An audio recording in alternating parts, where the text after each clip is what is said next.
Évidemment. Pour terminer, je vous propose de découvrir le plus grand plateau de fromage au monde. Il se trouve à Narbonne, dans un restaurant qui s'appelle Les Grands Buffets. C'est un endroit que vous connaissez bien tous les deux. Et c'est un sujet signé Sacha Zilinski. On regarde. Bienvenue au paradis du fromage. C'est merveilleux, très joli. J'ai envie de tout manger. C'est plutôt impressionnant. Ce restaurant possède le plus grand plateau de fromage au monde. Il y en a 111 au total, tous artisanaux et répartis sur 32 mètres. Retour quelques heures en arrière. Commencez par le bout. Le Kérol.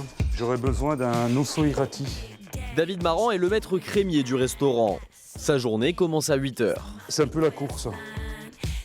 Il est accompagné de 3 personnes dédiées au buffet de fromage. C'est du jamais vu, c'est beaucoup de manutention. Entre midi et soir, on va bouger 500 kg de fromage, quoi. C'est magique et exceptionnel. On en a toujours plein les yeux. 3 heures sont nécessaires pour tout mettre en place. À midi, les premiers clients arrivent. Bonjour madame, soyez la bienvenue.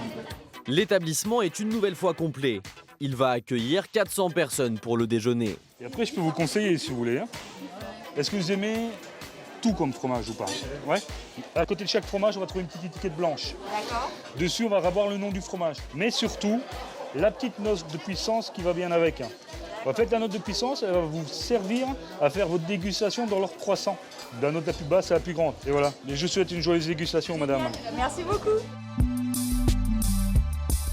Le restaurant est entré dans l'édition 2021 du Guinness des records pour son plateau de fromage. C'est l'aboutissement de plusieurs années de travail. À son origine, cet homme. Vous avez regoûté le fromage que nous a amené Dominique Boucher hier? Ouais, j'ai regoûté. Ouais. Ouais. C'est bien, la Ouais, tombe très sèche est bien. Il faut réfléchir pour voir comment on peut l'intégrer. Louis Privat est le fondateur de l'établissement. En 2014, il se fixe cet objectif un peu fou. J'ai pensé que proposer un plateau de fromage qui aurait la prétention de devenir le plus grand plateau de fromage dans un restaurant au monde avait du sens parce que la France est le pays de fromage et je pensais qu'il ne fallait pas attendre que ce statut soit revendiqué par un restaurant, Las Vegas ou Dubaï ou Shanghai. On s'amuse à dire Narbonne est devenue la capitale mondiale du fromage. 350 000 clients sont venus en 2019 et 35 tonnes de fromage ont été écoulées. Ce couple est originaire d'Espagne. Pour eux, c'est une première dans ce restaurant. Ils sont venus pour une occasion très spéciale. Nous sommes ici parce que nous nous sommes mariés hier et nous sommes venus faire notre lune de miel en France. On adore le fromage.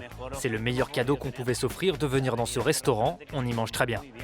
Une clientèle étrangère qui se mêle aux habitués. Ça fait une dizaine d'années, en effet, qu'on vient ici. Parce qu'ici, on a la qualité, justement. Il y a la quantité, mais surtout la qualité. Pour être face au plus grand plateau de fromage au monde, il faut être patient. Comptez jusqu'à 3 mois d'attente pour réserver. 3 mois d'attente pour réserver voilà, le plus grand plateau de fromage au monde à Narbonne, Les Grands Buffets. Vous connaissez bien cette adresse? Oui. C'est un endroit complètement étonnant. Ce monsieur, il est fabuleux. C'est-à-dire qu'il a la folie des grandeurs. Il a décidé de mettre à portée de main et de porte-monnaie de tout le monde ce qui se fait de mieux en gastronomie. Voilà. Il a une cascade de homard, il y a des côtes de bœuf de 4 kilos, il a remonté une glacerie. C'est un truc... Délirant. Dit, voilà. Et avec Xavier, justement, dont on parlait tout à l'heure, Xavier, ils se sont rencontrés et Xavier lui a créé le plus grand plateau de fromage avec 111 fromages. On a quand même, avec le fromage, la plus belle des cartes postales et puis un vecteur de... C'est comme ça que ça s'explique? Ouais. Ça se fait que les Français aiment tant le fromage? Mais moi, je pense que ça fait vraiment partie de notre patrimoine culturel. Au départ, le fromage, c'était quand même l'aliment